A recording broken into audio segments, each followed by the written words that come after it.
બનાસકાંઠા જિલ્લાના લાખણી તાલુકાના જસરા ગામે રાત્રિ દરમિયાન કોઈ અજાણ્યા શખ્સોએ ખેતરમાં સૂતેલા પતિ પત્નીની હત્યાની ઘટના સામે આવી છે. લાખણી તાલુકાના જસરા ગામે દંપતીની ક્રૂરતાપૂર્વક હત્યા કરી મહિલાના પગ કાપી કડલા સહિત ઘરમાં લૂંટ ચલાવી હતી. હત્યારા હત્યાનો અંજામ આપી નાસી છૂટ્યા હતા. જ્યાં ઘટનાની જાણ થતાં પંથકમાં ચકચાર મચી જવા પામી છે. વહેલી સવારે જસરા ગામે પતિ પત્નીની હત્યા થતાં ગામના લોકો દ્વારા આગથડા પોલીસે જાણ કરવામાં આવી છે. પોલીસે તપાસ ગંભીર કરી છે. જસરા ગામે પટેલ દંપતીનું ડબલ હત્યા કરી અજાણ્યા શખ્સો સામે જિલ્લા પોલીસ એલસીબી અને એસઓજીની ટીમ અલગ અલગ ટીમો બનાવી તપાસ આરંભી રહી છે.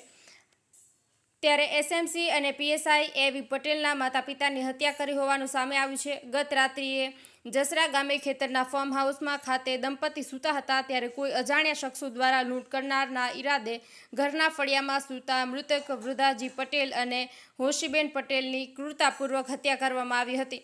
તો મૃતક મહિલાના પગના ભાગે ગંભીર ઈજાઓ પહોંચાડી કડલા સહિતની ઘરમાં લૂંટ ચલાવી અજાણ્યા હત્યારા શખ્સો દ્વારા ફરાર થઈ ગયા હતા. જ્યાં આગથડા પોલીસ અને જિલ્લા પોલીસ ઘટના સ્થળે પહોંચી હત્યાનો ભેદ ઉકેલવા તપાસનો ધમધમાટ શરૂ કર્યો છે. બ્યુરો રિપોર્ટ દશરથ બી પ્રજાપતિ, દિયોદર, બનાસકાંઠા.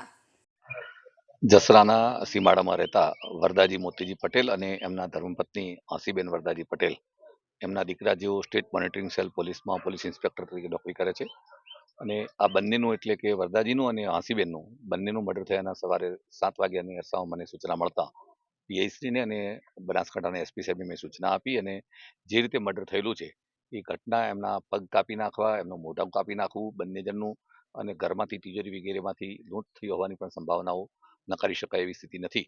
આવા સંજોગોમાં એસપી સાહેબને સૂચના આપતા મને એમ લાગે છે ખૂબ ઝડપથી એસપી સાહેબ ઘટના સ્થળે પહોંચી ગયા અને પોલીસ કાફલો પણ આવી અને આ અંગેની તપાસમાં આગળ વધ્યા છે.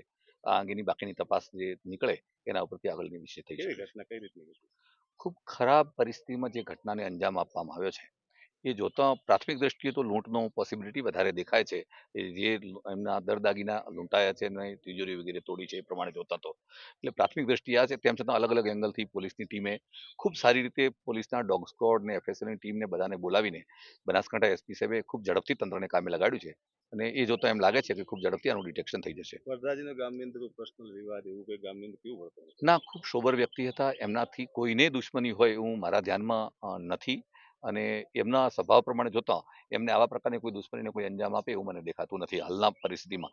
બહારથી કોઈ હોઈ શકે અથવા તો બીજા કોઈ એંગલોથી હોય તો અલગ અલગ એંગલનો તપાસનો વિષય છે એટલે અત્યારે વધારે પડતું સ્ટેટમેન્ટ આપવું ઉચિત નથી.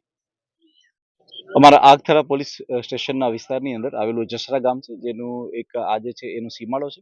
ખેતરની અંદર ઘર બનાવેલું છે અને આની અંદર વરદાજી મોતીજી પટેલ કે જે અમારા એક પોલીસ ઇન્સ્પેક્ટરના પિતાશ્રી પણ છે, તેમના માતાનું અને તેમના પિતાનું આ બંનેનું જે છે એ મર્ડર થયેલું છે. મર્ડરની અંદર જે પ્રાથમિક દ્રષ્ટિએ લાગે છે એ પ્રમાણે પગના જે કડલા પણ કાપીને લઈ ગયા છે અને કાનની બુટીઓ અને સાથે સાથે ઘરની તિજોરી તોડેલી છે.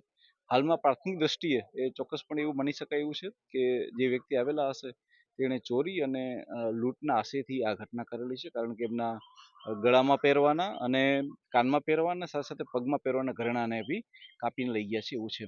અમે અલગ અલગ મોડસ ઓપરેન્ડી ઉપર કામ કરી રહ્યા છીએ કે આ પ્રકારના અંજામ કેવા પ્રકારના લોકો આપતા હોય છે, એવી કઈ ગેંગો હોય છે કે જે કોઈ એવા વિસ્તારમાંથી આવતી હોય છે કે જે આ પ્રકારનો અંજામ આપતી હોય છે, એની પર કામ કરી રહ્યા છે. હાલમાં અમારી એફએસએલની ટીમ અને અમારી ડોગ સ્ક્વોડની ટીમ પણ આવી ગઈ છે કે જે ડોગની ટીમ જે છે એ અલગ અલગ શોધી રહી છે કે કઈ દિશામાંથી આવા જે છે એ લોકો આવ્યા હશે. અમે તમામ એંગલો ઉપર વર્ક રાખીને કામ કરી રહ્યા છીએ અને મને વિશ્વાસ છે કે અમારી એલસીબી, એસઓજી અને અમારી સ્થાનિક ટીમ જે છે એ ટૂંક સમયમાં આ હત્યાના ભેદને ઉકેલી નાખશે.